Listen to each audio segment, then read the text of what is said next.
আল্লাহর সাথে রিলেটেড অনেক কিছু বিষয় আছে। আল্লাহ কি করছেন, আল্লাহর অ্যাট্রিবিউটগুলো কি, আল্লাহ কোথায় আছেন ইত্যাদি বিষয়গুলো উত্তর কিন্তু কোরআন এবং হাদিসের মধ্যে আছে। দ্বিতীয় আরেকটি বিষয়, সেটি হচ্ছে অ্যাঞ্জেলস, যেটাকে আমরা মালাইকা বলি বা ফেরেশতা। ফেরেশতাদেরকেও বোধ করি আপনারা কেউ দেখেনি। সুতরাং ফেরেশতাদের সম্পর্কিত যে তথ্যটা সেটা আমরা ওহির মধ্যে পাই, কোরআনে অথবা হাদিসের মধ্যে, এবং সেটিও আনসিন ওয়ার্ল্ড।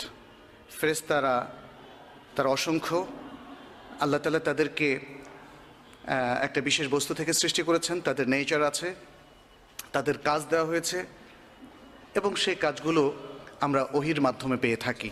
ফেরেশতা বা অ্যাঞ্জেলস তারাও আনসিন ওয়ার্ল্ডের বাসিন্দা। থার্ড হচ্ছে কিছু বিষয় আছে যেগুলোর সাথে এই আনসিন ওয়ার্ল্ডের একটা রিলেশন আছে, যেমন আল্লাহর গ্রন্থগুলো, যে গ্রন্থগুলো তিনি বিভিন্ন নবী রাসূলদের উপর প্রেরণ করেছেন, সেই ইনজিল অথবা তাওরাত অথবা জাবুর কিংবা সর্বশেষ আল কোরআন, এগুলো আমরা আমাদের হাতে দৃশ্যমান দেখতে পাচ্ছি। কিন্তু আনসিন ওয়ার্ল্ডের সাথে রিলেশনটা হলো আল্লাহ তাআলা তা নাজিল করেছেন, অ্যাঞ্জেলের মাধ্যমে তা নাজিল করেছেন, ফলে একটা রিলেশন আনসিন ওয়ার্ল্ডের সাথে সেখানে রয়েছে। এরপরে নবীদের কথা, নবীদের সবাইকে মানুষ কিন্তু দেখেছে, অতএব এক অর্থে এই নবীদের কাহিনী এটা কিন্তু আমরা আনসিন ওয়ার্ল্ডের মধ্যে বলবো না, এটা দৃশ্যমান। তাদের সাথে মানুষ ইন্টারাক্ট করেছিল, তাদের যুগের লোকেরা তাদেরকে দেখেছে, তারা বিবাহ করেছেন, তারা খেয়েছেন, তারা শহরে বন্দরে ঘুরেছেন এবং আল্লাহর দ্বীনের দিকে মানুষকে ডেকেছেন। কিন্তু তাদের নবুয়তটা এটা কিন্তু কেউ দেখেনি। কিভাবে তারা নবুয়ত প্রাপ্ত হলেন এবং কিভাবে তারা নবী হলেন, এই জিনিসটাকে ফিজিক্যালি প্রুভ করার কোনো সুযোগ নেই, কিন্তু ইন্টেলেকচুয়ালি প্রুভ করার সুযোগ আছে। আখিরাত, যেটাকে আমরা হিয়ার আফটার বলি, দ্য ওয়ার্ল্ড হিয়ার আফটার, এটা কিন্তু আনসিন ওয়ার্ল্ড কমপ্লিটলি। মৃত্যুর পরে কবরে কি হয়, কিংবা কবরের পরে রয়েছে হাসর, তারপর রয়েছে নশর, তারপর রয়েছে হয় জান্নাত অথবা জাহান্নাম, এবং সেখানে তারা বসবাস করবে। এই যে এগুলোর চিত্র পৃথিবীতে থেকে কখনোই এগুলো প্রুভ করার সুযোগ নেই। এগুলো হচ্ছে আনসিন ওয়ার্ল্ড। এবং সর্বশেষ আরেকটি বিষয় হচ্ছে তাকদীর, যেটাকে আমরা ডেস্টিনি বলি, তাকদীর, সেটিও একটা আমাদের জন্য একটা আনসিন ব্যাপার, যেটা আমরা আসলে দেখি না, অনুভবও করি না, আমরা বিশ্বাস করি।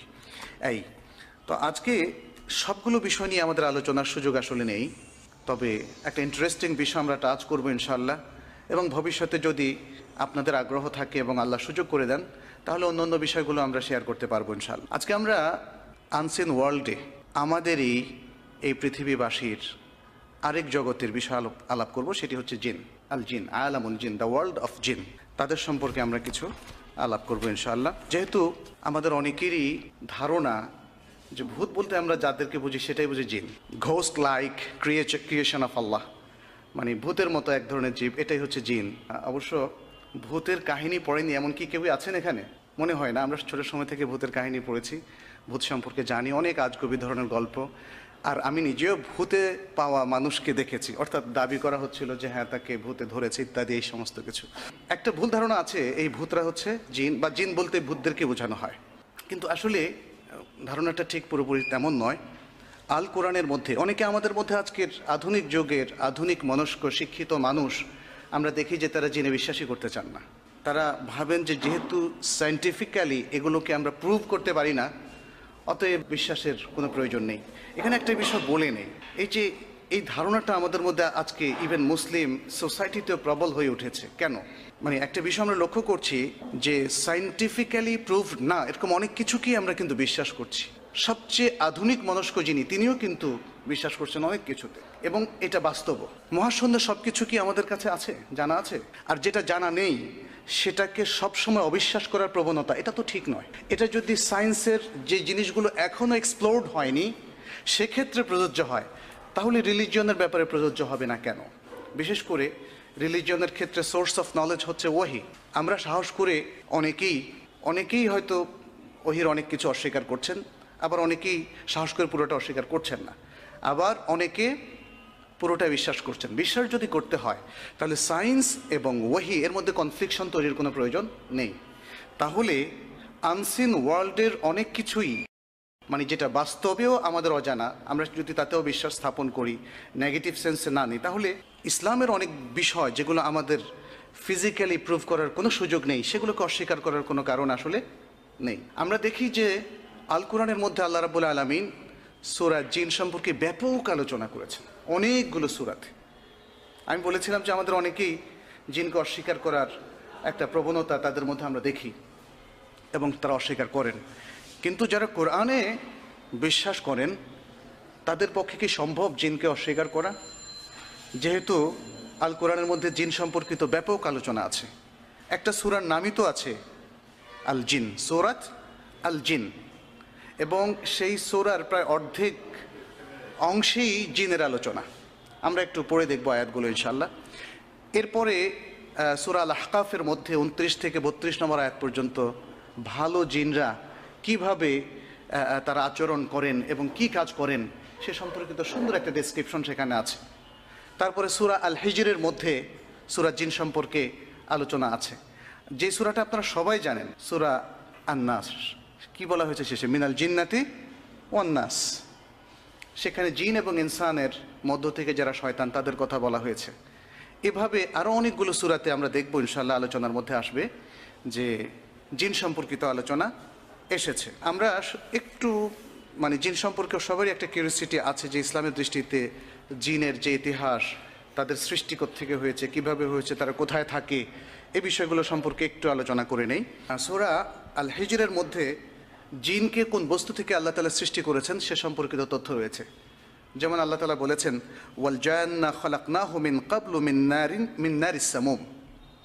এর আগে তিনি আল্লাহ তাআলা বলেছেন মানুষকে তিনি সৃষ্টি করেছেন ঠনঠনে শুষ্ক কালচে মাটি থেকে, মিন হামা মাসনুন, ঠনঠনে শুষ্ক কালচে মাটি থেকে। আর বলেছেন আর জিনকে আমি তাদের পূর্বে অর্থাৎ মানব সৃষ্টির আগে তাদেরকে সৃষ্টি করেছি উত্তপ্ত অগ্নিশিখা থেকে, উত্তপ্ত অগ্নিশিখা থেকে। আর সূরাত আর রহমানের মধ্যে, আর রহমান অনেকেরই মুখস্থ আছে সূরাটা, আর রহমানের মধ্যে আল্লাহ তাআলা বলছেন ওয়া খালাকাল জান্না মিন মারজিম মিন নার, আর প্রবল অগ্নিশিখা থেকে তিনি জিনকে সৃষ্টি করেছেন। তাহলে সূরা রহমানের মধ্যেও আমরা পেলাম জিনের ঘটনা, সূরা আল হিজরের মধ্যে সে কথাটি বলা হয়েছে। তাহলে জিনকে সৃষ্টি করা হচ্ছে অগ্নিস্ফুলিঙ্গ থেকে বা অগ্নিশিখা থেকে। তাহলে এটা হচ্ছে জিনের সংজ্ঞা। আল্লাহ তাআলা মানুষকে সৃষ্টি করেছেন প্রায় 9টারও বেশি স্পষ্ট আয়াত আছে। মানুষকে, প্রথম যে মানুষ আদম আলাইহিস সালাম, তাকে সৃষ্টি করেছেন মাটি থেকে, কাদা মাটি থেকে, এবং যেটা বলা হয়েছে মিন হামা মাসনুন, ঠনঠনে শুষ্ক কালচে মাটি থেকে। আর জিনকে সৃষ্টি করেছেন তিনি উত্তপ্ত অগ্নিশিখা থেকে। তাহলে মানুষের সংজ্ঞা, যদি সৃষ্টিগত সংজ্ঞা বলি, তাহলে মানুষের সংজ্ঞা হচ্ছে যাকে মাটি থেকে আল্লাহ সৃষ্টি করেছেন, আর জিনকে সৃষ্টি করেছেন অগ্নি স্ফুলিঙ্গ বা অগ্নিশিখা থেকে।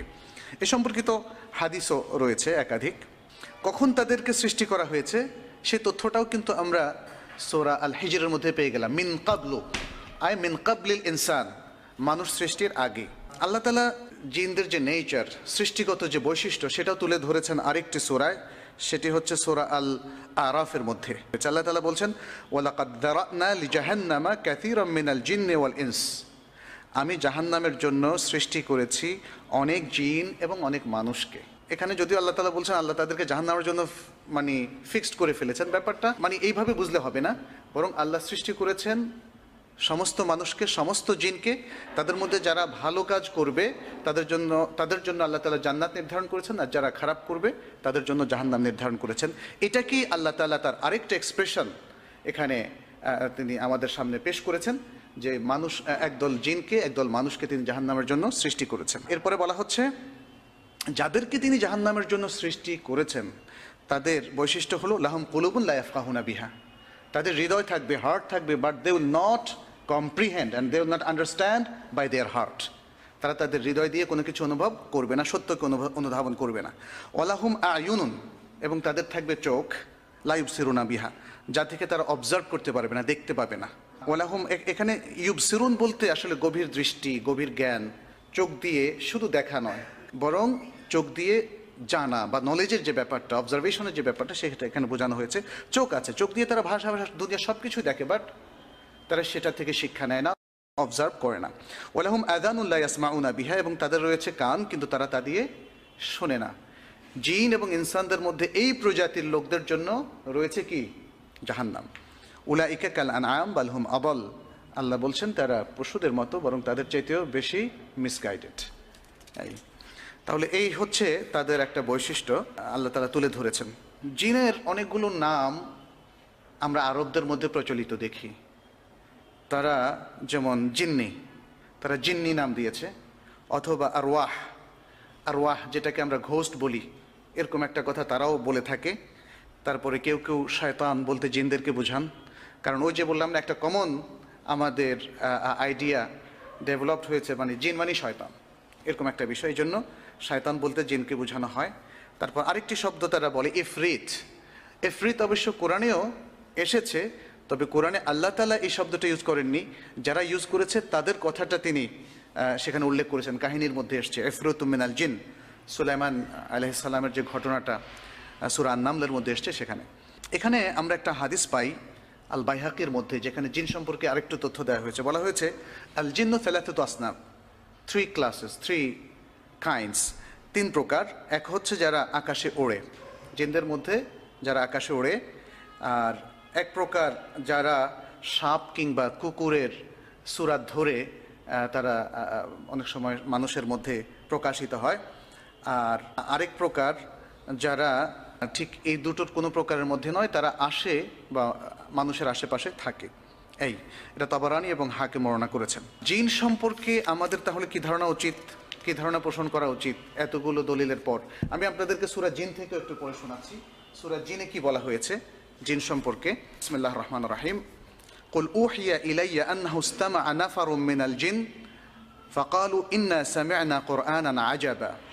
বলো যে আমার কাছে ওহী করা হয়েছে যে একদল জিন শুনেছে কি রাসূল সাল্লাল্লাহু আলাইহি সাল্লাম তখন কাবা চত্বরে ছিলেন, তিনি ফজরের সময় কোরআন তেলাওয়াত করছিলেন, হয় নামাজের মধ্যে অথবা নামাজের বাইরে। তখন একদল জিন সেখান দিয়ে যাচ্ছিল, তারা তার সেই কোরআনের তেলাওয়াত শুনেছে। ফাকালু ইন্না সামি'না কুরআনান আজাবা।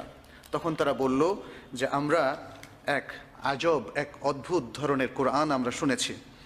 ইয়াহদি ইলা রুশদ, যে কোরআন মানুষকে সত্যের দিকে পথ দেখায়। ফাআমান্না বিহি, এরপর আমরা তার প্রতি ঈমান এনেছি। ওয়ালান নুশরিকা বিরাব্বিনা আহাদা, এবং আমরা আমাদের রবের সাথে কাউকে শরীক করব না।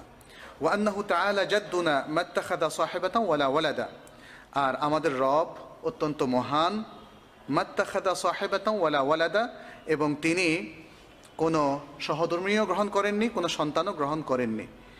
এভাবে আমরা আরও দেখি যে এখানে বলা হয়েছে ওয়া আন্না যানান্না আল্লান তাকুলাল ইনসু ওয়াল জিন্নু আলাল্লাহি কাযিবা, আমাদের ধারণা ছিল যে মানুষ এবং জিন আল্লাহর প্রতি কখনো মিথ্যা আরোপ করবে না।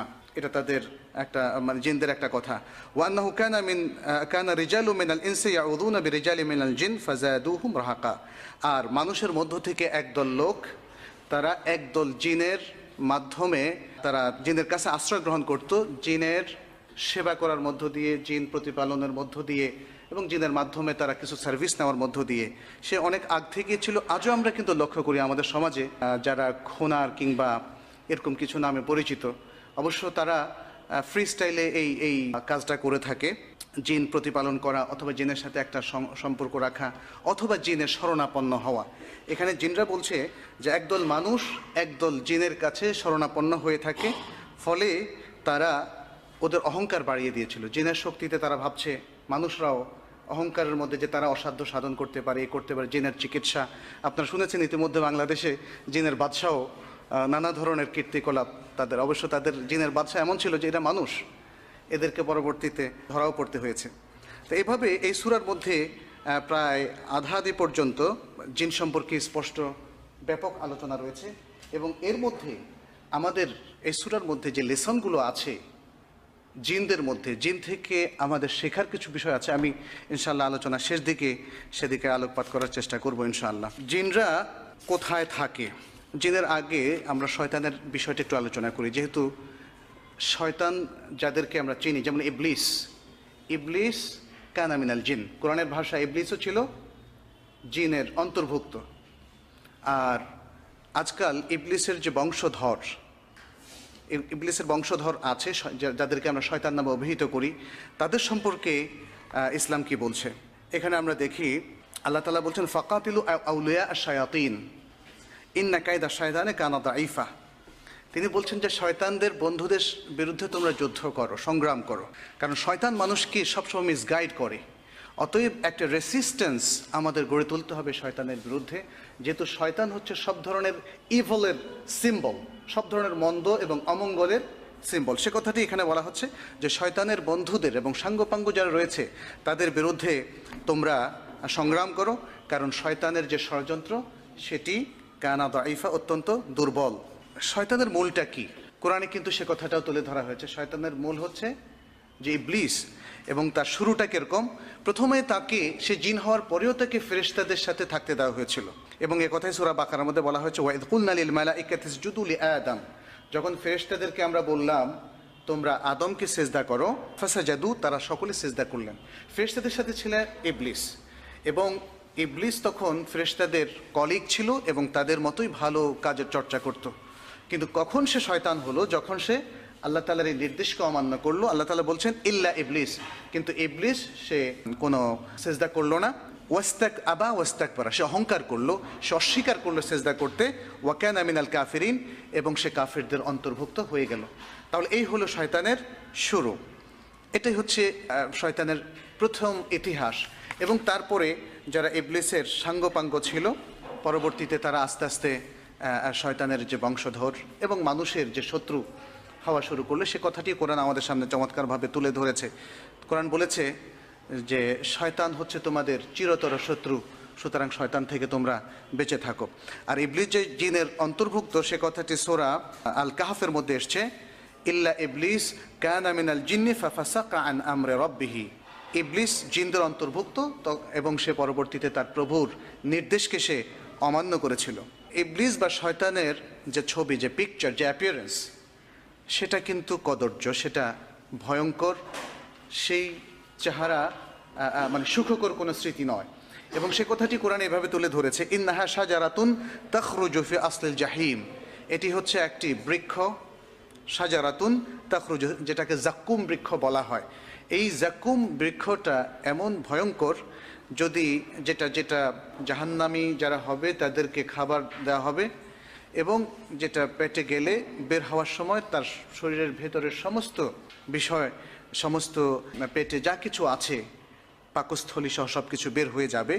এই ভয়ঙ্কর গাছটি জাহান্নামের মধ্য ভাগে আছে, কেন্দ্রে রয়েছে, এবং বলা হয়েছে তলউহা কাআন্নাহু রুউসুশ শায়াতিন। এর যে শাখা প্রশাখা, গাছের যে বিস্তৃতি, এটা হচ্ছে শয়তানের মাথার মতো। তো এটা দিয়ে মূলত ইন্ডিকেট করা হয়েছে তার অ্যাপিয়ারেন্স হচ্ছে ভয়ঙ্কর, দেখতে ভয় পাওয়ার মতো এরকম। তারপরে শয়তানের যেই জিন শয়তান, তার দুটো শিংয়ের কথাও কিন্তু বলা হয়েছে হাদিসের মধ্যে। যেমন বলা হয়েছে যে তোমরা তোমাদের সালাত যখন ঠিক সূর্য উঠে অথবা যখন সূর্য অস্ত যায় এই সময় পড়ো না, কারণ এই সময় সূর্য শয়তানের দুই শিংয়ের উপর দিয়ে উঠে। এখন এই বিষয়গুলো আপনি যদি ফিজিক্যালি প্রুফ করতে যান তাহলে এর কোনো কিছু আপনি পাবেন না, কারণ এখানে মেসেজটা এসেছে ওহির পক্ষ থেকে। সেটা কিভাবে সম্ভব? আমরা জানি যে আমাদের অনেক কিছু, মানে সামনে আরও অনেক সময় রয়েছে, বিজ্ঞান আরও অনেক নতুন দিগন্ত আমাদের সামনে উন্মোচিত করবে, অনেক নতুন ইনফরমেশান নিয়ে আসবে। আমরা দেখেছি ইসলামের অনেক অনেক বিষয় যেগুলো আগের মানুষ হয়তো বুঝতো না, এখন আমরা বুঝছি, এবং যেগুলোকে এখনকার মানুষ কোরআনের মধ্যে সায়েন্টিফিক ইন্ডিকেশন অথবা হাদিসের মধ্যে সায়েন্টিফিক ইন্ডিকেশন হিসাবে তারা দেখছে। তো সুতরাং এই বিষয়গুলো, ওহির যে ইনফরমেশান, বিশেষ করে যারা মুসলিম রয়েছেন তাদের সেগুলোর প্রতি দৃঢ় বিশ্বাস রাখতে হবে, যদিও সেটা আমরা সায়েন্টিফিক্যালি সরাসরি প্রুভ করতে না পারি। জিনদের খাবার কি? জিনরা কি খায় আপনাদের কারো জানা আছে? জিনরা মানুষের খাবার খেতে পারে, এটা অসম্ভব নয়, তবে তাদের প্রধান খাদ্য কি এটা হাদিসে এসছে, হাড় এবং গোবর, এ দুটো। যেমন হাদিসের ভাষা বলা হয়েছে ফাইন্নাহু যাদু ইখওয়ানুকুম মিনাল জিন, সেটা কি আর রাউথ এবং আল ইযাম। আল ইযাম মানে হচ্ছে হাড়, এবং রাউথ মানে হচ্ছে গোবর, অর্থাৎ গরুর যে উচ্ছিষ্ট সেটি। আর এছাড়া অন্যান্য খাবারও তারা খেতে পারে, সেটা নিষিদ্ধ নয়, তবে এটা হচ্ছে জিনদের খাবার। এই জন্যে এগুলোকে ব্যবহার করতে নিষেধ করা হয়েছে ইসলামে, এগুলোকে আমাদের মানে এগুলোকে বিনষ্ট করতে নিষেধ করা হয়েছে। যে কোনো হাড়, সাধারণত পশুর যে হাড়, আমরা যে হাড়গুলো ফেলে দেই আমাদের খাবারের পরে, সেই হাড়গুলো তাদের খাদ্য। এই জিনরা কি বিবাহ করে, তাদের কি বংশবিস্তার হয়? হ্যাঁ, সেই ইন্ডিকেশনটাও হাদিসের মধ্যে পাওয়া যায়।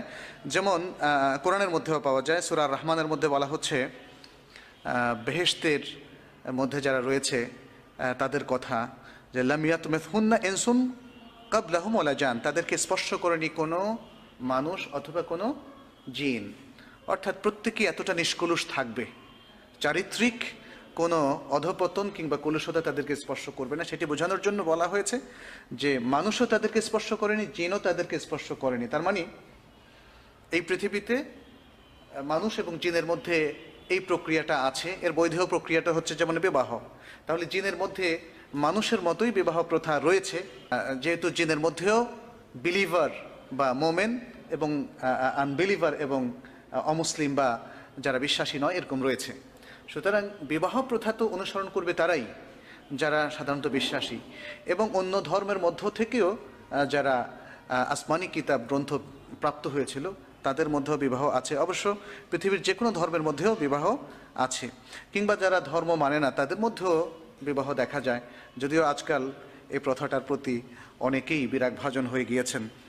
কিন্তু ইসলামের বিধান হচ্ছে বিবাহ প্রথাটাই হচ্ছে বংশ প্রক্রিয়া বৃদ্ধির বা দাম্পত্য সম্পর্ক স্থাপনের একমাত্র বৈধ পদ্ধতি। সেটা জিনের মধ্যে আছে এবং এভাবে জিন তাদের বংশ বৃদ্ধি করে থাকে। সে কথাটি সূরা আল কাহফের মধ্যে এসছে, আফাতাত্তাখিযুনাহু ওয়া যুররিয়াতাহু আউলিয়া মিন দুনি ওয়া হুম লাকুম আদু।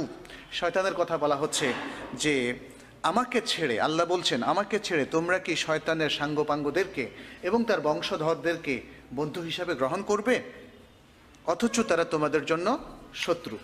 এখানে স্পষ্টভাবে বোঝা যাচ্ছে যে জিনরাও তাদের বংশবৃদ্ধি করে, তাদের মধ্যেও বিবাহ প্রথা আছে। এই নিয়ে আরও অনেকগুলো বিষয় আছে, যেমন তারা কি খায়, তারা আদৌ খায় কিনা, এখানে নানা ধরনের গবেষণা আছে। কারো কারো মত যে না তারা কিছু খায় না, কিন্তু আমরা স্পষ্ট হাদিস থেকে জানলাম যে না তাদেরও খাদ্য আছে।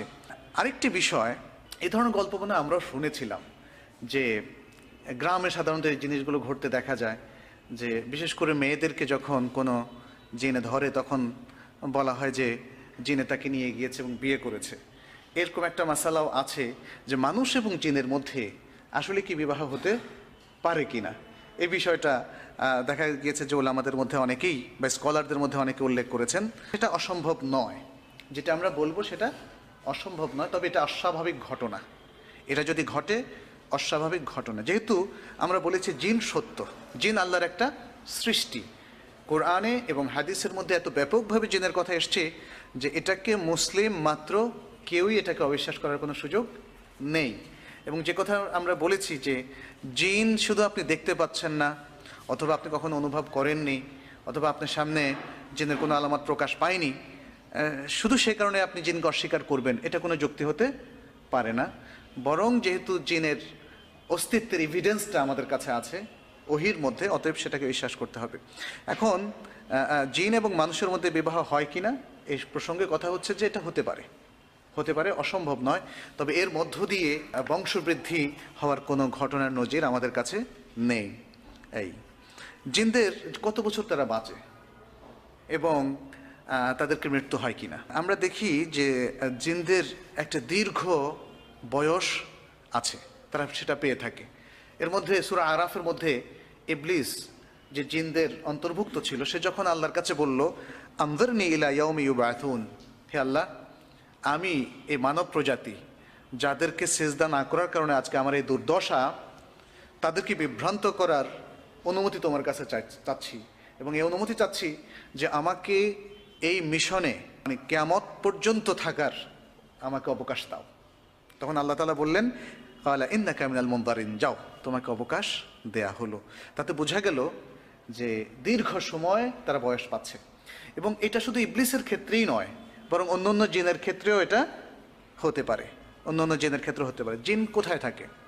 জিন সাধারণত খুব ময়লা পরিত্যক্ত জায়গা বা মনুষ্য বসবাসের অযোগ্য যে সমস্ত স্থান সেগুলোতে থাকে।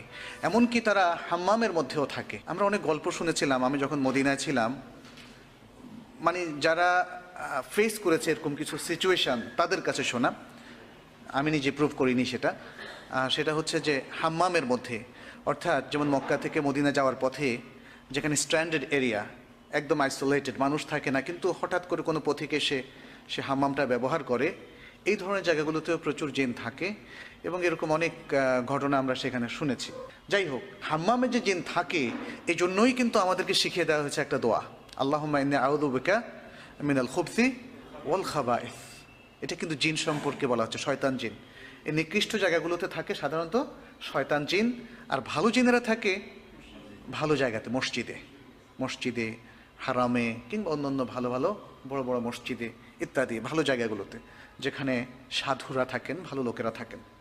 তাহলে এই যেহেতু ম্যাক্সিমাম জিনই খারাপ, মানুষের মধ্যেও অধিকাংশ লোকই মিসগাইডেন্সের মধ্যে আছে, অতএব ঠিক মানুষও যেমন ধরেন আজকাল মসজিদের চাইতে ক্লাব, তারপরে যেখানে ড্যান্স হয়, যেখানে কনসার্ট হয়, সেখানে দেখবেন স্টেডিয়াম ভর্তি লোক, তাই না? মানুষও বেশি থাকে।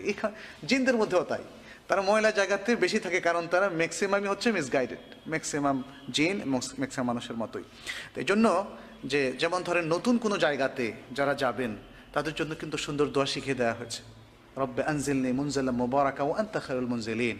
হে আল্লাহ, একটা বরকতময় জায়গায় তুমি আমাকে নামাও, অবতরণ করাও, আর তুমি তো সবচেয়ে ভালো অবতরণকারী, মানে অবতরণ করাও সেই সত্তা। তো সুতরাং এই যে দোয়াগুলো আমাদেরকে শিখে দেওয়া হয়েছে, এবং কোনো হাম্মামে বা টয়লেটে যাওয়ার আগে দোয়াগুলো শিখে দেওয়া হচ্ছে, যাতে করে জিনের যে কোনো অমঙ্গল থেকে আমরা বেঁচে থাকতে পারি।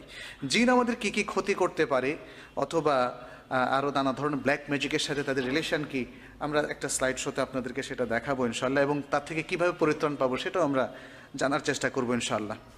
জিনদের সুনির্দিষ্ট কিছু পশু আছে আমাদের, যেমন উট আছে, ঘোড়া আছে, যাদের উপর আমরা আগে চড়তাম, এখন তো অবশ্য টয়োটা, মার্সিডিসে এগুলোতে আমরা চড়ি।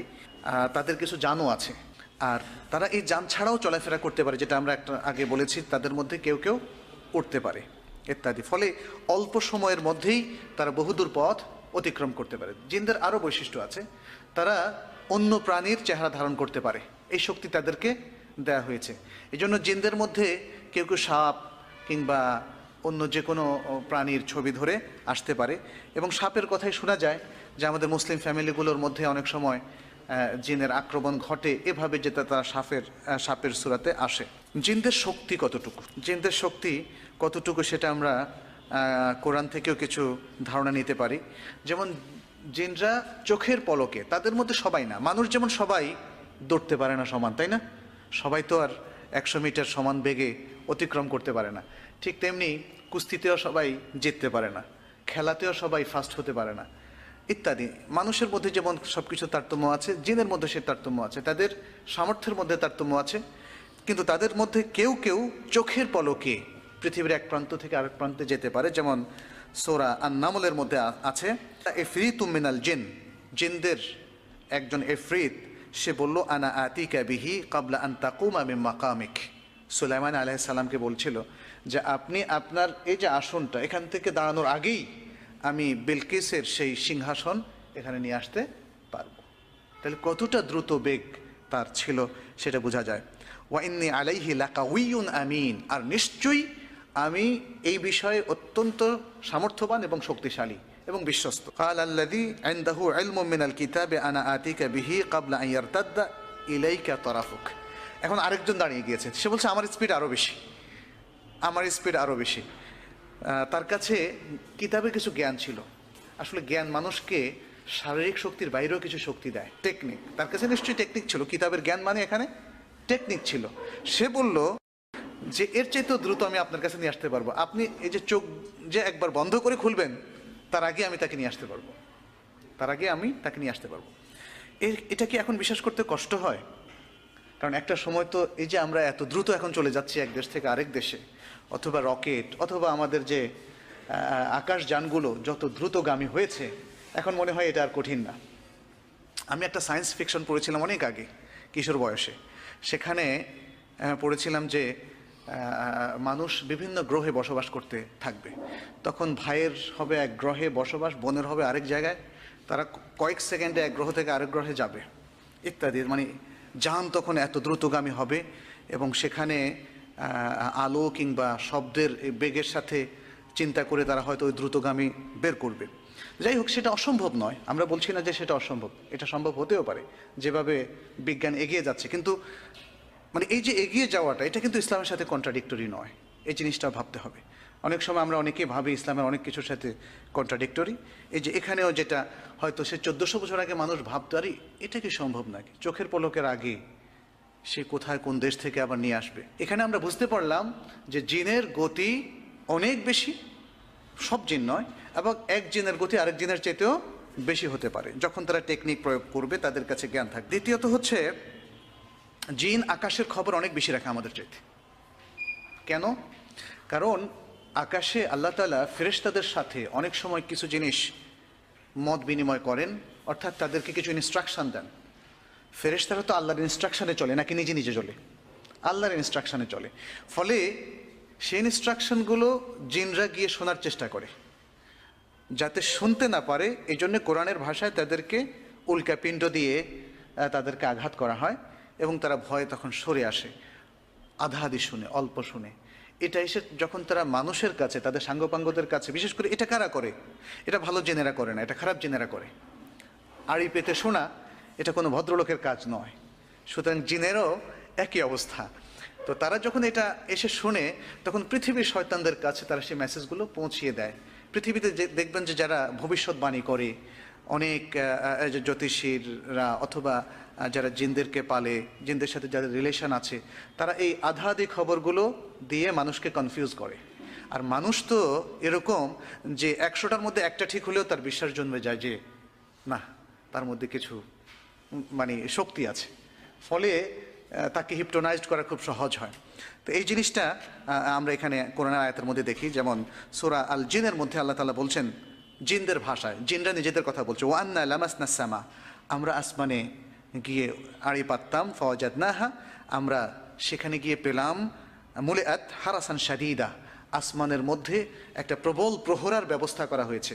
অর্থাৎ এটা মানে এটা এই প্রহরাটা ভেদ করে যাওয়াটা খুব টাফ। পুরো আসমানটাকে আল্লাহ তাআলা একটা নিশ্চিদ্র একটা প্রহরার ব্যবস্থা করেছেন। ওয়ান্না কুন্না নাকউদু মিনহা মাকআদা লিস-সামা, আর আমরা সেখানে কোনো কোনো জায়গায় বসতাম শোনার জন্য যে আল্লাহ তাআলা ফেরেশতাদেরকে কি ইনস্ট্রাকশন দিচ্ছেন। তো সেটাকে বন্ধ করা যায় কিনা কোনো মতে, বা কোনো সাবোটেজ করা যায় কিনা, অথবা কোনো ক্ষতি করা যায় কিনা ইত্যাদি। ফামাই ইয়াস্তামিউল আন ইয়াজিদ লাহু শিহাবাদ রাসাদা, যে এখন শুনে অথবা যারা শুনে তাদেরকে আল্লাহ তাআলা উল্কাপিণ্ড দিয়ে আঘাত করেন যাতে তারা শুনতে না পারে। তো এখানে যেটা মানে এসছে সেটা হচ্ছে যে তারা আসমানে তাদের একটা অ্যাক্সেস আছে, তারা ফেরেশতাদের কাছাকাছি লুকিয়ে শোনার একটা প্রবণতা তাদের মধ্যে আছে, যদিও তারা সেখানে পুরোপুরি সামর্থ্য হয় না। তাদের বিভিন্ন কাজের কথাও সূরা সাবার মধ্যে এসছে। সূরা সাবার 12 থেকে 13 আয়াতের মধ্যে এসছে যে তারা যেমন সুলাইমান আলাইহিস সালামের রাষ্ট্র অনেক কাজ করেছে, এখনও তারা করে, কিন্তু তারা তাদের কাজ, সব কাজের ডেসক্রিপশন আসেনি। সুলাইমান আলাইহিস সালাম তারা কী করেছিল? মেহরাব তৈরি করেছিল এবং বাইতুল মাকদেসের অনেকগুলো স্থাপনা তারা তৈরি করেছিল। এবং সেই কাজটা কমপ্লিট হওয়ার জন্য আল্লাহ তাআলার পক্ষ থেকে যে একটা বিশেষ উইজডম কাজ করেছিল যে সুলাইমান আলাইহিস সালাম মারা গিয়েছেন, কিন্তু জিনরা সেটা বুঝতে পারেনি। এখানে জিনদের কিছু ব্যর্থতাও দেখা যায়, যে তারা যে প্রবল ক্ষমতা সম্পন্ন, তারা যে সব কিছু বুঝে, ব্যাপারটা মোটেই তা নয়। বরং তারাও টের পায়নি, যেহেতু সুলাইমান আলাইহিস সালামের যে তিনি ইন্তেকাল করেছেন, তার হাতে লাঠি ধরা ছিল, সে অবস্থায় একটা লম্বা টাইম চলে গিয়েছে। যখন স্থাপনার কাজগুলো শেষ হয়ে গেল, তখন দেখা গেল যে উই পোকা বা এই জাতীয় ওই লাঠিটা খেয়ে ফেললো। তখন তিনি পড়ে গেলেন, আর তখন জিনরা বুঝতে পারলো যে সুলাইমান আলাইহিস সালাম তো অনেক আগেই মারা গিয়েছেন। এবং তারা যদি আগে বুঝতে পারতো, কোরআনের আয়াত এভাবে বলা হয়েছে যার অর্থ, তারা যদি বুঝতে পারতো তাহলে তারা বলতো তাহলে এত কষ্ট গলদঘর্ম তো আমাদেরকে হতে হতো না। তাহলে দেখা যাচ্ছে যে তারাও বিভিন্ন ধরনের শৈল্পিক কাজকর্মে বা দুনিয়ার কাজকর্মে তারাও দক্ষ, এবং কোনো কোনো ক্ষেত্রে তারা মানুষের চাইতেও দক্ষ। এ আয়াত থেকে সেটাই বোঝা গেল। তারা বিভিন্ন শেকেল সূরাত ধরতে পারে, সে কথা একটু আগে বলেছি। কোরআনে তার দলিল হচ্ছে ওয়াইদ যায়্যানা লাহুমুশ শায়াতানু আমালাহুম ওয়া ক্বালা লা গালিবা লাকুমুল ইয়াওম মিনান নাসি ওয়া ইন্নী জারুল লাকুম। যখন শয়তান তাদেরকে, মুসলমানদেরকে, তাদের কাজকে সুশোভিত করে দিল এবং বলল যে আজকে মানুষ, এটা কাফিরদের কথা বলা হচ্ছে, কাফেরদের কথা বলা হচ্ছে যে কাফেরদের কাছে তাদের কাজকে সুশোভিত করে দিল এবং বলল যে আজকে তোমাদের উপর কেউ বিজয়ী হবে না। এটা বদর যুদ্ধের ঘটনা। কাফেররা যারা মদিনা এসেছিল মুসলমানদেরকে নিশ্চিহ্ন করার জন্যে, তখন শয়তান তাদেরকে হেল্প করছিল, নানাভাবে ইন্ধন যোগাচ্ছিল আর সাহস যোগাচ্ছিল, বলছিল তোমাদের পরাজিত হওয়ার কোনো কারণ নেই, তোমরাই বিজয়ী হবে। এবং শয়তান তখন একজন মানুষের সুরাত ধরে তাদেরকে উদ্বুদ্ধ করছিল আর তাদেরকে বলছিল ইন্নি জারুল্লাকুম, আমি তোমাদেরই প্রতিবেশী, তোমরা ভয় পেও না, তোমরা এগিয়ে যাও। কারণ সে জানে যে এই অবস্থায় সাহস যোগানোর একটা বিশাল একটা পজিটিভ। তারপরে দেখা গেল যে শয়তান আরও কি করলো, ফালাম্মা তারাআতিল ফিআতান, যখন বদরের যুদ্ধ দুই প্রান্তের লোকরা পরস্পর মুখোমুখি হলো, নাকাসা আলা আকিবাইহ, তখন সে তার বিপদটা টের পেল আর কি হলো, তার পশ্চাৎধাবন করা শুরু করলো। ওয়াকালা ইন্নী বারিউম মিনক, তখন পরাজিত শক্তিকে সে বলল কি, ইন্নী বারিউম মিনক, তোমাদের সাথে আমার আর কোনো সম্পর্ক নাই। শয়তানের এই হচ্ছে স্বভাব, যে যাদেরকে সে সাহস যোগালো, যাদের সে সহযোগী, তাদেরকে ছাড়তেও সে কার্পণ্য করে না। ইন্নী আরা মা লা তারাউন, আমি যা দেখি তোমরা তা দেখো না। কি কাদেরকে দেখেছিল? ফেরেশতাদেরকে দেখেছিল, কারণ তখন মুসলমানদের সাহায্যে এসেছিল ফেরেশতারা। সেটাও কিন্তু সূরা আলে ইমরানের মধ্যে বলা হয়েছে যে মুসলমানদের সাহায্যে প্রচুর ফেরেশতারা নাজিল হয়েছিলেন। এই ফেরেশতারা নানাভাবে তাদের মানসিক শক্তিকে জাগিয়ে তুলেছেন, তাদেরকে সাহায্য করেছেন। ফলে বদরের যুদ্ধে একটা অসম যুদ্ধ হওয়ার পরেও সেখানে মুসলমানরা বিজয় লাভ করেছে। তো এখানে যেটা আমরা দেখতে পাচ্ছি শয়তানের ডুয়েল ক্যারেক্টার, এবং দেখতে পাচ্ছি যে সে একবার বন্ধুর ভূমিকা, আরেকবার পলায়ন পর এক শত্রুর ভূমিকায়, এভাবে সে এখানে এসেছে। শয়তানের আরও একটা শক্তি আছে, এই জিন শয়তানের, যেটা বুখারী এবং মুসলিমের হাদিসের মধ্যে রাসূলুল্লাহ সাল্লাল্লাহু আলাইহি ওয়াসাল্লাম বলেছেন যে ইন্না শায়তানা ইয়াজরি মিনাল ইনসানি মাজরাদ দাম, মানুষের শিরায় শিরায় শয়তানের অ্যাক্সেস আছে। শয়তান প্রবাহিত হয়, সন্তরণ করে মানুষের শিরায় শিরায়, অর্থাৎ মানুষের শিরায় সে ধাবমান হতে পারে, সে চলতে পারে, সে ঢুকতে পারে। এখানে একটা বিষয় কিন্তু আমাদের চিন্তার বিষয় আছে, শয়তানকে কেন আল্লাহ তাআলা শিরায় ঢোকার সুযোগটা দিলেন? আমাদের এই শিরার সাথে দুটো জিনিসের খুব ক্লোজ রিলেশন, একটা হচ্ছে হার্ট আর একটা হচ্ছে ব্রেইন। হার্ট এবং ব্রেইন, মানুষের এ দুটো পিণ্ড অথবা এ দুটো স্থান খুবই ইম্পর্টেন্ট। হার্ট যদি স্তব্ধ হয়ে যায় মানুষের জীবন শেষ, ব্রেনও যদি কাজ না করে তাহলে সবই শেষ, তাই না? ব্রেনই তো আমাদের দৃষ্টিশক্তি, আমাদের সব কিছুকে, আমাদের এই প্রত্যেকটা মুভমেন্ট নিয়ন্ত্রণ করছে ব্রেন। তো এখন যেহেতু শিরার মাধ্যমে মানে এই রক্ত সঞ্চালন ঠিকমতো হওয়ার মধ্যে দিয়ে হার্টও ভালো কাজ করে, ব্রেনও ভালো কাজ করে। স্ট্রোক যেখানে হয় সেখানে মানে রক্ত চলাচল ব্যাহত হলেই স্ট্রোক হয় অথবা হার্ট অ্যাটাক করে। তো এখানে বোঝা গেল যে দেখেন, শয়তান আমাদের হার্টে এভাবেই প্রভাব বিস্তার করে, অথবা আমাদের চিন্তা চেতনায়, আমাদের ইন্টেলেক্টের মধ্যে শয়তান এভাবে প্রভাব বিস্তার করে। আসলেও তাই। আজকাল দেখুন অনেক ভালো মানুষ, পৃথিবীতে অনেক ভালো কিছু আমরা দেখি, ভালো কিছুকে মানুষেরই একটা প্রজাতি খারাপের মধ্যে কিভাবে রূপান্তরিত করে, এটা নিশ্চয়ই শয়তানের প্ররোচনা। এবং শয়তান মানুষের ইন্টেলেক্টের উপরে ভালো প্রভাব বিস্তার করতে পারে এই শিরার মধ্য দিয়ে। আর আরেকটা প্রধান উপাদান হচ্ছে আমাদের শরীরের মধ্যে হার্ট। হার্টটাকে হাদিসে, কোরআনের ভাষায় অথবা হাদিসের ভাষায় বলা হচ্ছে কালব। সুবহানা ইয়া মুকাল্লিবাল কালব, মানে যেটা খুব দ্রুত পরিবর্তন হয়। মানে আপনি একটু আগে একটা মত পোষণ করছিলেন, এখন আরেকটা মত পোষণ করছেন। এর পুরোটাই ইন্টেলেক্টের কাজ নয়, এর সাথে হার্টেরও একটা মানে একটা কন্ট্রিবিউশন আছে। সে কন্ট্রিবিউশনটা হচ্ছে মনে মনে আপনি একটা সিদ্ধান্ত নিলেন, কারণ সিদ্ধান্ত তো নেয় মন। এখানে যারা সায়েন্স নিয়ে অথবা সাইকোলজি নিয়ে গবেষণা করেন তারা হয়তো আরও ভালো বলতে পারবেন। আমরা সিদ্ধান্ত নেই মন দিয়ে, হার্ট দিয়ে, বাই হার্ট। আমরা ইমানটা গ্রহণ করি বাই হার্ট, তাই না? আমরা মেমোরি করি বাই হার্ট। এই জন্য আমরা বলি আমার মনে নাই, অথবা ভুলে গিয়েছি, মন থেকে সেটা বিস্তৃত হয়ে গিয়েছে ইত্যাদি। তো এই মনটা অনেক কিছুকে অ্যাকসেপ্ট করে, আবার অনেক কিছুকে অ্যাকসেপ্ট করে না। এই মনটা যখন সত্যকে অ্যাকসেপ্ট করে তখন শয়তান পরাজিত, আর এই মনটা যখন অসত্যকে, মিথ্যাকে অ্যাকসেপ্ট করে তখন শয়তান বিজয়ী। এবং শয়তানের অ্যাক্সেসের কারণে সেটা সম্ভব। শয়তান অনেকাংশেই বিজয়ী, কারণ পৃথিবীর অধিকাংশ মানুষের মধ্যেই মন্দটাই কাজ করে দেখা যাচ্ছে। আল্লাহ তাআলা আমাদের সবাইকে রক্ষা করুন। শয়তান এবং জিনের কিছু দুর্বলতা আছে, উইকনেস। তাদের এই পয়েন্ট অফ উইকনেসগুলো কি? এক নম্বর হচ্ছে কোরআনের ভাষায় যে আল্লাহর ভালো বান্দাদের উপরে তাদের কোনো অ্যাক্সেস নাই। যেমন ইন্না ইবাদি লাইসা লাকা আলাইহিম সুলতান ওয়া কাফা বিরাব্বিকা ওয়াকিলা, এটা সূরা ইসরার মধ্যে, সূরা বনী ইসরাইল 65 নম্বর আয়াত, যে আমার বান্দাদের উপর তোমার কোনো অ্যাক্সেস নাই, তোমার কোনো আধিপত্য নাই।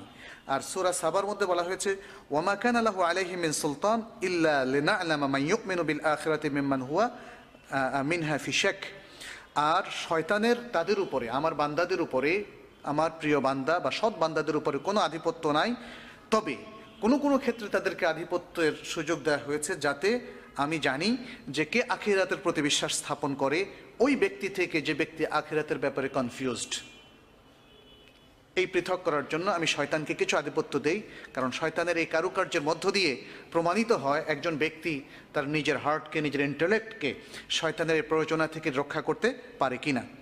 এবং সূরা আল হিজরের মধ্যে যে আল্লাহ তাআলা বলছেন ক্বালা রাব্বি বিমা আগওয়াইতানি লা উযায়্যিনান্না লাহুম ফিল আরদি ওয়া লা উগওয়িয়ান্নাহুম আজমাইন।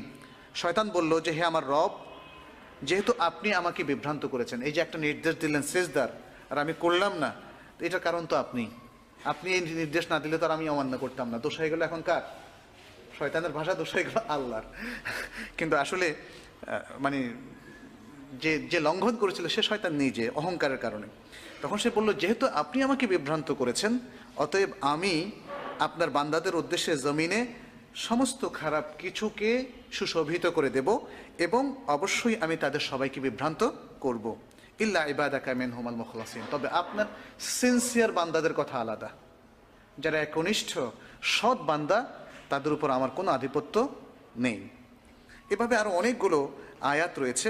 এটা হচ্ছে শয়তানের একটা পরাজয়, যে সে আল্লাহর ভালো মুত্তাকি বান্দাদেরকে, যারা জ্ঞানের আলোকে চলে। মুত্তাকি বলতে অনেক সময় আমরা বুঝি শুধু বেশভূষায় মুত্তাকি, এটা হলে হবে না। জ্ঞানের শক্তি তাদের মধ্যে থাকতে হবে, জ্ঞান দ্বারা আলোকিত হতে হবে, এবং জ্ঞানের শক্তি তখন পৃথিবীর সমস্ত প্ররোচনা থেকে তাদেরকে রক্ষা করবে। তাহলে শয়তান তাদের উপর কখনোই বিজয়ী হতে পারবে না। তবে একটা বিষয়, যেহেতু এই বিশ্ব আমাদের জন্য একটা পরীক্ষা গৃহ, অতএব শয়তানকে সাময়িক অথবা আংশিকভাবে মুসলমানদের অনেক ক্ষেত্রে তাকে অ্যাক্সেস দেওয়া হবে। অর্থাৎ ভালো মুসলমানদেরকেও সে কনফিউজ করতে পারবে, ভালো মুসলমানদেরকেও সে বিভ্রান্ত করতে পারবে, খারাপ পথে, পাপের পথে সে নিয়ে যেতে পারবে। এবং পাপের পথে নেওয়ার পরে মুসলমানরা যাতে তওবা করার, আল্লাহর দিকে ফিরে আসার সুযোগটা, স্কোপটা আবার গ্রহণ করে, আল্লাহ সেটা আমাদের কাছে চান। তো সেই সুযোগটা দেওয়ার জন্য তো পাপ করতে হবে। এই জন্য একটা হাদিসে এভাবে এসছে যে দেখো বনি আদম, তোমরা যদি পাপ না করো, দেখেন মনে হয় জন্য পাপ করার প্রতি আল্লাহ তাআলা খুবই উদ্বুদ্ধ করছেন আমাদেরকে। তোমরা যদি পাপ না করো তাহলে তোমাদের জায়গায় আমরা একদল জাতি তৈরি করব, যারা পাপ করবে, অনুতপ্ত হবে, ক্ষমা চাইবে।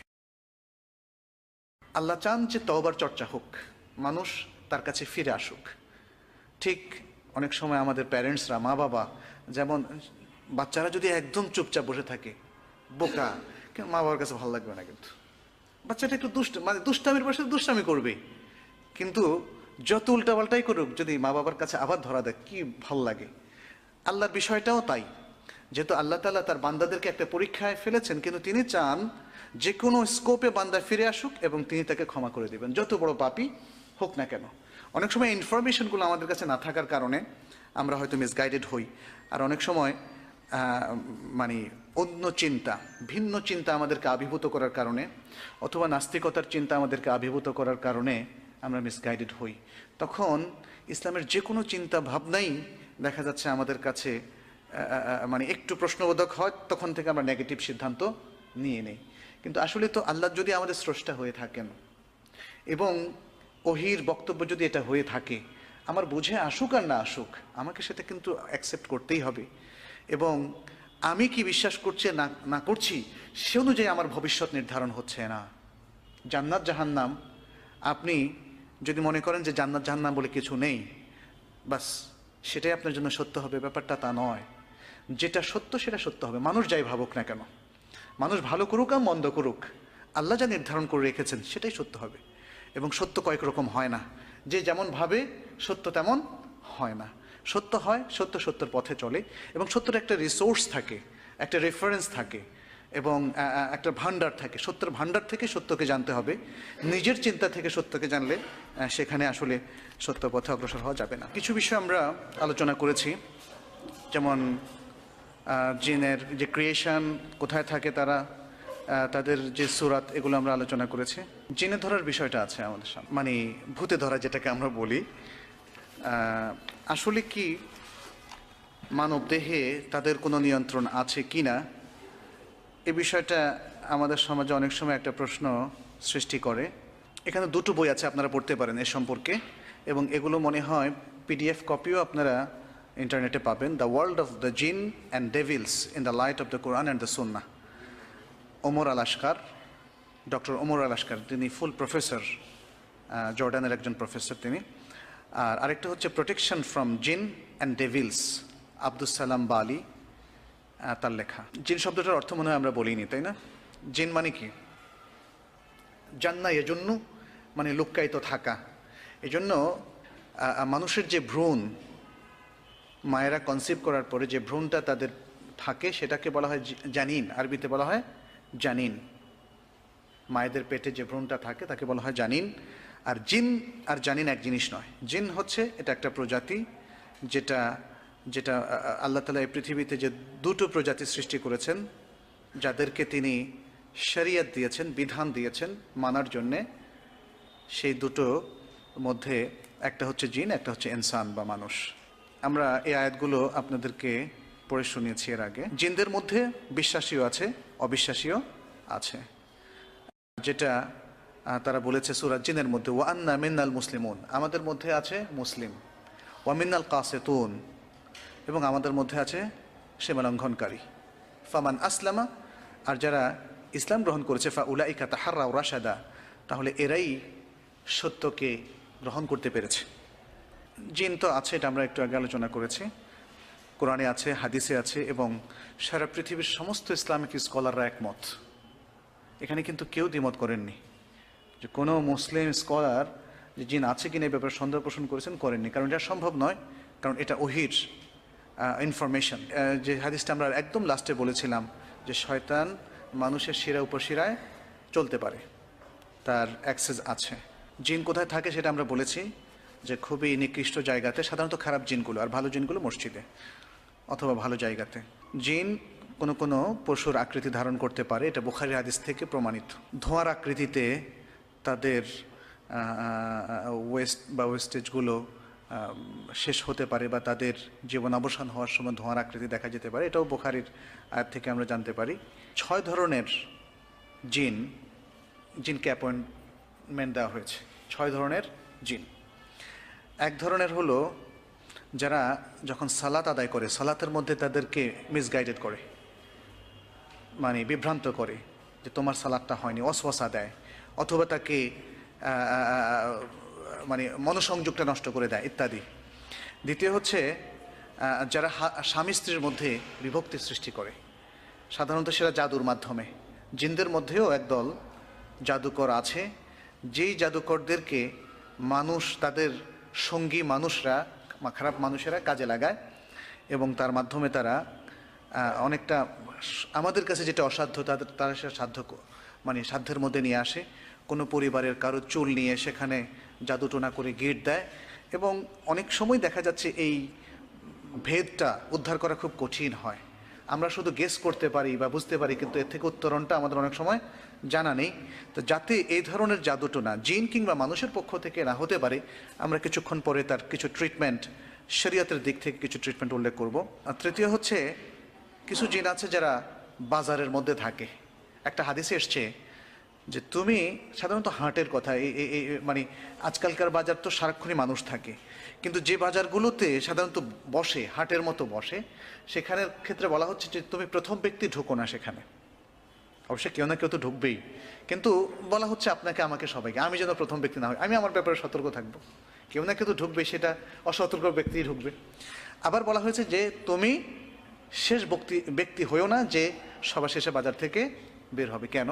কারণ সেখানে জিন থাকে। বাজারও জিনদের একটা স্থান, এখানে তারা নানা ধরনের কুকর্ম করে থাকে। চতুর্থ হচ্ছে যারা মিথ্যাকে মানুষের কাছে সুশোভিত করে, এবং পঞ্চম হচ্ছে যারা প্রাকৃতিক যে দুর্যোগগুলো হয় সে দুর্যোগের সময় যারা মানুষকে বিভ্রান্ত করে, আল্লাহর দিন থেকে সরিয়ে নেয় এবং তখন হয়তো অনেকের কানে এইভাবে তুলে দেয়, দেখো তুমি দরিদ্র মানুষ, তোমার কি দোষ, অথচ আল্লাহর মানে বিপদটা এসে পড়লো তোমারই উপরে। তার মানে হচ্ছে দুনিয়াও শেষ, আখিরাতও শেষ। এবং ষষ্ঠ হচ্ছে মানুষের মধ্যে এমন কিছু প্ররোচনা দেওয়া যাতে তারা অ্যাডাল্টারি বা এরকম কোনো পাপের মধ্যে তারা লিপ্ত হয়। এখানে আরেকটা বিষয়, সাধারণত আমরা অন্য ধর্মের অনেককে দেখি তারা ফেরেশতাদের মধ্যে খারাপ ফেরেশতাও একটা আছে বলে তারা বিশ্বাস করে, কিন্তু ইসলামের বিশ্বাস হচ্ছে ফেরেশতাদের সকলেই ভালো এবং ফেরেশতাদেরকে আল্লাহ তাআলা তৈরি করেছেন এমন নেচার দিয়ে যে তাদের সাধ্য নেই যে আল্লাহ তাআলার নির্দেশের ভায়োলেশন করে।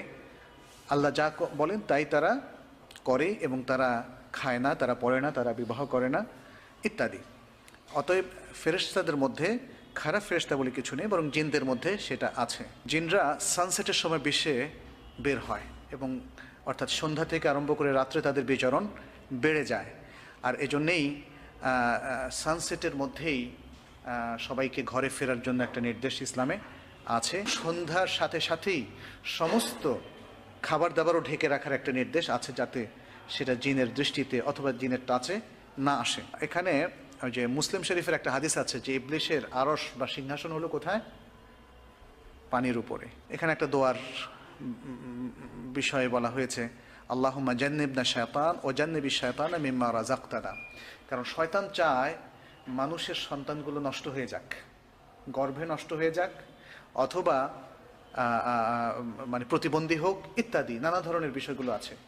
এখানে যদিও সায়েন্টিফিক ব্যাখ্যা আছে, একটা বাচ্চা কেন প্রতিবন্ধী হয় তার একটা সায়েন্টিফিক ব্যাখ্যা অবশ্যই আছে, কিন্তু সেখানে শয়তানের ইন্ধন, শয়তানের কোনো, আজকাল তো আমরা এটাও দেখি যে চিকিৎসার ভুলের কারণেও কিন্তু অনেক প্রবলেম দেখা দেয়, তাই না?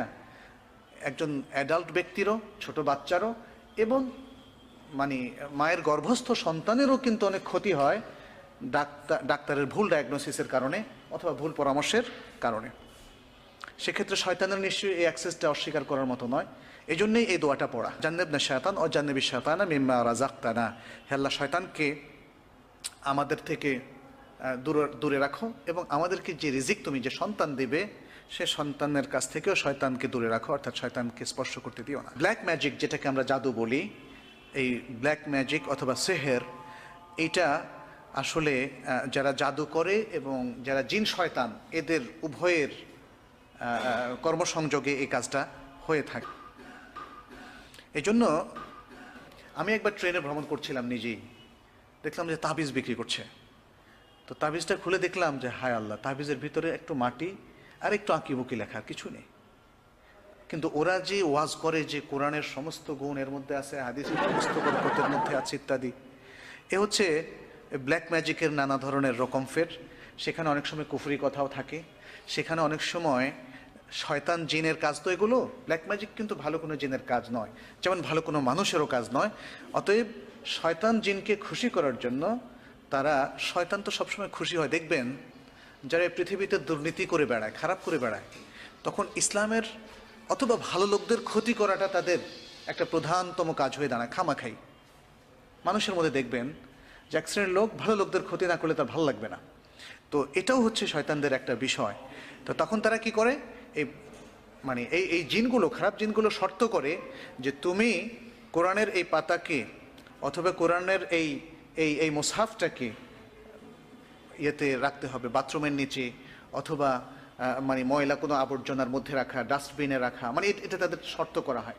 এবং এরকম অনেক গল্প আমি অনেক মুসলিম স্কলারদের কাছে শুনেছি, বিশেষ করে গ্রামে গঞ্জে যারা ব্ল্যাক ম্যাজিকের চর্চা করে থাকেন। দেখা যাচ্ছে যে জিনদের এই শর্ত তারা পূরণ করে তাদেরকে বশ করেন এবং ব্ল্যাক ম্যাজিকটা করে তারা অনেক সময় দুনিয়া কামান, স্বামী স্ত্রীর মধ্যে বিভেদ করেন, অথবা স্বামী স্ত্রীর মধ্যে ভালো সম্পর্ক নাই, তাদেরকে আবার অতিরিক্ত ভালোবাসার বন্ধনে আবদ্ধ করেন। কিন্তু ইসলামে ব্ল্যাক ম্যাজিকের ব্যবহার ভালো উদ্দেশ্যে হোক আর খারাপ উদ্দেশ্যে হোক, বা অন্য আরেকটা ব্ল্যাক ম্যাজিকের চিকিৎসা হোক, সবটাই নিষিদ্ধ। কারণ এটা একটা অত্যন্ত খারাপ চর্চা, খারাপ অনুশীলন। ফলে ইসলামে এর কোনো বিধানই নেই যে এটাকে চর্চা করা যাবে। ব্ল্যাক ম্যাজিকের বা জাদুর কিছু বিষয় আছে। আমি অনেককে দেখেছি ব্যক্তিগতভাবে যে অনেকেই জাদু টোনা হয়েছে বলে সন্দেহ করেন। আমি তাকে বলেছি যে, বা আমাদের সাজেশন হচ্ছে যে আন্দাজে সন্দেহ করবেন না, সন্দেহ করে নিজের মধ্যে একটা মনস্তাত্ত্বিক একটা মানে সমস্যা তৈরি করবেন। বরং তার কিছু সাইন আছে, যদি সেই সাইনগুলো আপনারা এক্সপ্লোর করতে পারেন তাহলে বুঝবেন যে ব্ল্যাক ম্যাজিক হয়েছে, এবং তার জন্য যে শরীয়তের যে ট্রিটমেন্টটা আছে সেটা আপনারা নিতে পারেন। একটা হলো যেমন হাজব্যান্ড ওয়াইফ হঠাৎ করে একে অন্যকে দেখতে পারছেন, অথচ তাদের মধ্যে একটা ভালোবাসার সম্পর্ক, একটা সুন্দর সম্পর্ক ছিল, তখন হঠাৎ এর কারণটা কি? তখন এটা ব্ল্যাক ম্যাজিক হওয়ার সম্ভাবনা। আর যদি এটা ঝগড়া থেকে আস্তে আস্তে বাড়ে তাহলে কিন্তু সেখানে ব্ল্যাক ম্যাজিক নয়। সেখানে আরও দেখতে হবে যে কেউ একজন হয়তো দুর্ব্যবহার করছেন, এবং তখন তার পার্টনারের সাথে তার একটা ভুল ধারণা হতে হতে হতে ক্ষিপ্ত হয়ে সেটা কোনো একদিন হয়তো ঝগড়ায় ফেটে পড়ে। তো সেটা কিন্তু ব্ল্যাক ম্যাজিক নয়। ব্ল্যাক ম্যাজিকটা দুজনেই খোলামেলা আলাপ করলে বুঝবেন যে না, আমরা একে অপরকে পছন্দ করি, কিন্তু এখন আর কারো সহ্য হচ্ছে না। এটা ব্ল্যাক ম্যাজিকের একটা আলামত। ব্যাড স্মেল বা এরকম কিছু অনুভব করা ঘরের মধ্যে সারাক্ষণ। আরও কিছু সাইনের মধ্যে আছে, যেমন পাগল পাগল ভাব হয়ে যাওয়া হঠাৎ করে, হ্যাঁ, আপসেট হওয়া খুব বেশি, এবং দুঃস্বপ্ন দেখা বেশি বেশি, এবং দুঃস্বপ্ন তার জীবনের আচরণে সর্বক্ষেত্রে তার উপর খুবই খারাপ প্রভাব ফেলছে ইত্যাদি। এগুলো ব্ল্যাক ম্যাজিকের কিছু আলামত। তারপরে স্বপ্নে দেখা যে সে একটা পাহাড় থেকে পড়ে যাচ্ছে বারবার, এরকম এভাবে। এগুলো হচ্ছে যে ব্ল্যাক ম্যাজিকের কিছু আলামত। জিনে ধরার কিছু আলামত আছে। আমাদের দেশে অবশ্য অনেকেই সেটাকে জিনে ধরা বলতে চান না বা ভূতে ধরা বলতে চান না। ভূত শব্দটা এটা শারীরিক কোনো পরিভাষা না, এটা আমাদের নিছক বাংলা পরিভাষা, যার অর্থ হচ্ছে খারাপ জিন। আর জিন কোনো কোনো লোককে টার্গেট করতে পারে, পুরুষ জিন মেয়েদেরকে, অথবা মহিলা জিন কোনো পুরুষকে। সেক্ষেত্রে এপিলেপসি যেটাকে বলা হয়, অর্থাৎ জিনে ধরা, এই বিষয়টা ঘটতে পারে। কেউ যদি জিনের কোনো ক্ষতি করে ফেলে, জিনের খাদ্য নষ্ট করে, তখন জিন রেগেও কিন্তু মানুষকে ধরতে পারে। যদি আপনি খুব ভয় পান কোথাও গিয়ে, কারণ ভীত লোককে আমরা দেখেছি, ইভেন কুকুরও কিন্তু তার একটা সাইকোলজি আছে, ঘেউ ঘেউ বেশি করে যদি আপনি বেশি বেশি ভয় পান। আমি এক বাসায় গিয়েছিলাম গুলশানে, তো সেখানে কুকুরটা ছিল খুবই হিংস্র। স্বাভাবিকভাবেই আমরা যারা অভ্যস্ত নয় কুকুরের সাথে, ভয় পেয়ে যাই। আমাকে কুকুরের মালিক বারবার বলছে আপনি ভয় পাবেন না, তাহলে ও কিছু করবে না। কিন্তু আমি ভয় পাচ্ছিলাম, তো দেখলাম যে ও খালি তেড়ে আসছে, তখন তারা ধরলো। তো এই যে ভাবটা, এটা কিন্তু জিনের ক্ষেত্রেও। জিনকে প্রচণ্ডভাবে আপনি জেনে হোক না জেনে হোক রাগিয়ে দিলেও সে আপনাকে ধরবে, আর যদি আপনি তাকে ভয় পান তাহলেও ধরতে পারে। আরও কিছু আলামতের মধ্যে আছে, যেমন মানে মানে যেগুলো যেগুলো হয়তো কারণ হতে পারে আর কি। এই বিষয়গুলো আমরা এখানে করলাম। কম ঘুম হওয়া, তারপরে বেশি বেশি দুঃস্বপ্ন দেখা, রাত্র জেগে থাকা। রাত্র জেগে থাকা আসলে এটা আমাদের জন্য অসঙ্গত। আমরা অনেকে পড়ার কারণে রাত্র জেগে থাকি, অথচ শরীয়তের নির্দেশ হচ্ছে রাত্রে ঘুমোতে যাওয়া, এবং তাতে করে শরীরের যে অবসাদগুলো আছে সেটা মিটে যায়, এবং দিনে কাজের জন্য আমরা পরিপূর্ণ প্রস্তুতি নিতে পারি। যেটাকে আমরা ব্ল্যাক ম্যাজিকের কথা বলছি, এর মধ্যে সূরা ইব্রাহিম থেকে 42 থেকে 52 নম্বর আয়াত পাঠ করা, সূরা মুমিনুনের 97 থেকে 118 নম্বর আয়াত, সূরা ফালাক, সূরা নাস, তারপরে আপনার হাতের তালু যেই রুগী আছে, রুগীর চোখের সামনে আপনি ধরবেন। তার মধ্যে মানে এটা ধরার উদ্দেশ্য হচ্ছে আসলে চিকিৎসামূলক। তার মানে আপনি বুঝতে পারবেন যে ব্ল্যাক ম্যাজিক বা উইচ ক্রাফটিং করা হয়েছে, এটা নয়, বরং এটা হচ্ছে চিকিৎসামূলক। এই কাজগুলোর মধ্য দিয়ে আশা করা যায় যে সেটা কেটে যাবে ইনশাআল্লাহ। সাধারণত কি কারণে আপনার এই ব্ল্যাক ম্যাজিকটা করা হয়? স্বামী স্ত্রীর মধ্যে, যেটা আমরা একটু আগেও বলেছি, সেপারেশনের জন্যে, এবং তাদের মধ্যে অতিরিক্ত ভালোবাসা তৈরি করার জন্যে, অথবা তাদের মধ্যে অতিরিক্ত ভালোবাসা তৈরি হয়ে গিয়েছে, অর্থাৎ কেউ তৈরি করে দিয়েছেন ব্ল্যাক ম্যাজিকের মাধ্যমে, অথবা তাদের মধ্যে সেপারেশন এসে গিয়েছে, একে অন্যকে দেখতে পাচ্ছেন না ইত্যাদি। অতিরিক্ত চিন্তা শক্তি এবং ইলিউশন, ভ্রম হচ্ছে তাদের বারবার ইত্যাদি। খুব বেশি তারা অলসতা ফিল করছেন, এবং হঠাৎ করে কোনো যৌক্তিক কারণ ছাড়াই তারা যদি প্যারালাইজড হয়ে যান ইত্যাদি, এবং দীর্ঘদিন ধরে কোনো কারণ ছাড়াই কারো বিবাহ হচ্ছে না। এগুলো হচ্ছে আপনার প্রমাণ। কিউর করার জন্য আমরা কি করতে পারি? প্রথম কথা হচ্ছে যে এই ব্ল্যাক ম্যাজিকের সূত্র যদি আবিষ্কার করা যায়, তাহলে সেটাকে নষ্ট করে ফেলাটা হচ্ছে সবচেয়ে বড় চিকিৎসা। সেটা এখানে বলা হচ্ছে removing all amulets and prohibited things from the house and repent to আল্লাহ।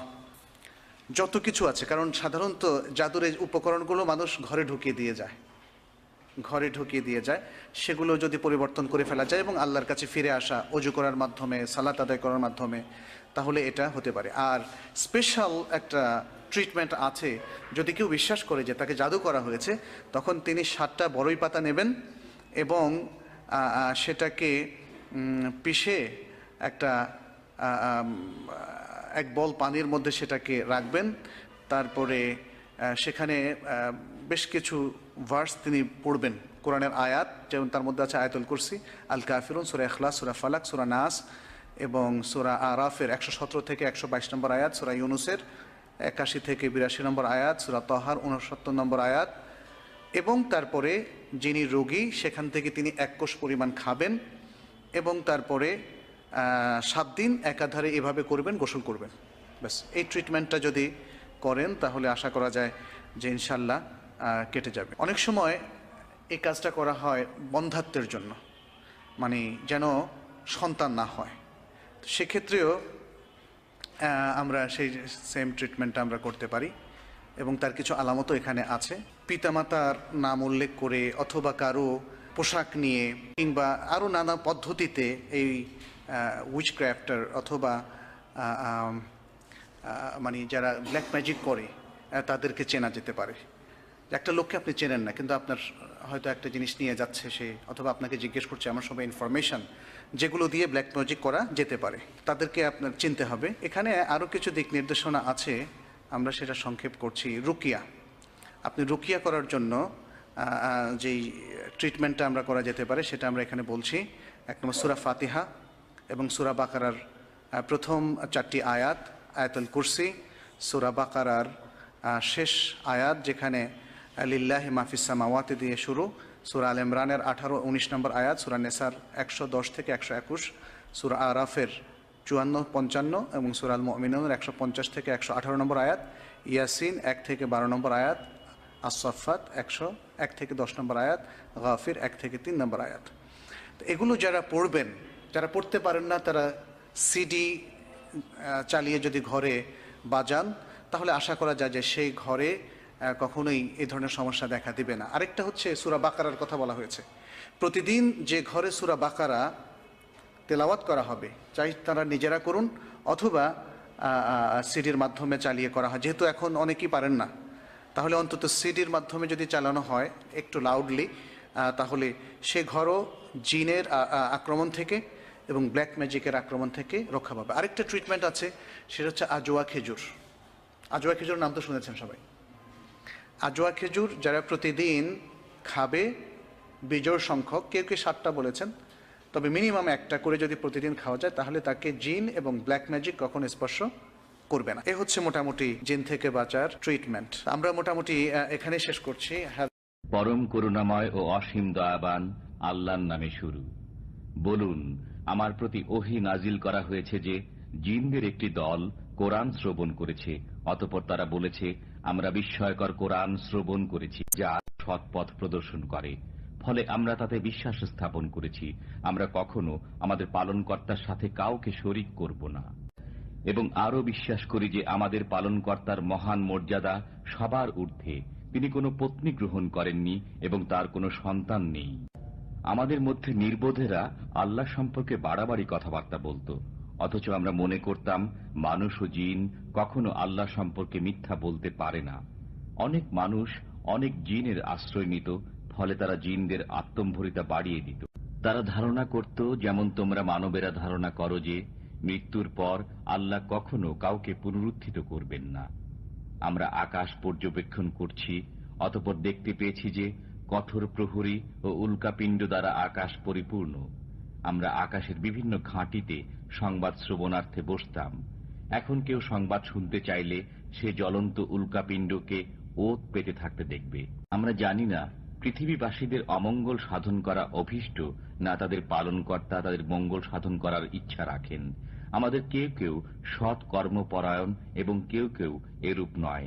আমরা ছিলাম বিভিন্ন পথে বিভক্ত। আমরা বুঝতে পেরেছি যে আমরা পৃথিবীতে আল্লাহকে পরাস্ত করতে পারব না এবং পলায়ন করেও তাকে অপারগ করতে পারব না। আমরা যখন সুপথের নির্দেশ শুনলাম তখন তাতে বিশ্বাস স্থাপন করলাম।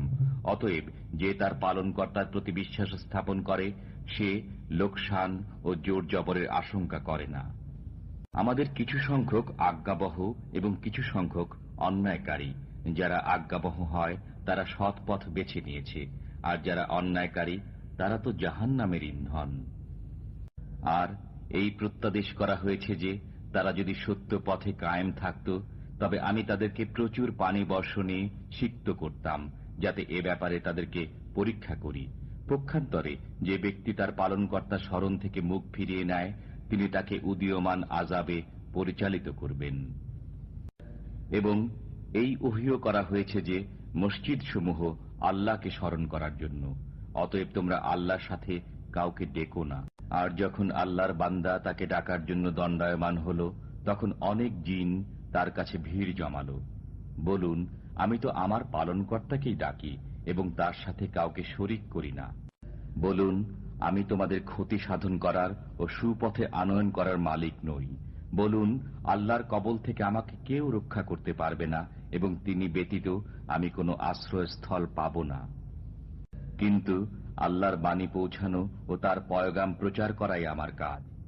যে আল্লাহ ও তার রসুলকে অমান্য করে তার জন্য রয়েছে জাহান্নামের অগ্নি, সেখানে তারা চিরকাল থাকবে। এমনকি যখন তারা প্রতিশ্রুত শাস্তি দেখতে পাবে, তখন তারা জানতে পারবে কার সাহায্যকারী দুর্বল এবং কার সংখ্যা কম। বলুন, আমি জানি না তোমাদের প্রতিশ্রুত বিষয় আসন্ন, না আমার পালনকর্তা এর জন্য কোনো মেয়াদ স্থির করে রেখেছেন। তিনি অদৃশ্যের জ্ঞানী, পরন্তু তিনি অদৃশ্য বিষয় কারো কাছে প্রকাশ করেন না তার মনোনীত রসুল ব্যতীত। তখন তিনি তার অগ্রে ও পশ্চাতে প্রহরী নিযুক্ত করেন, যাতে আল্লাহ জেনে নেন যে রসুলগণ তাদের পালনকর্তার পয়গাম পৌঁছিয়েছেন কিনা। রসুলগণের কাছে যা আছে তা তার জ্ঞানগোচর। তিনি সবকিছুর সংখ্যার হিসাব রাখেন।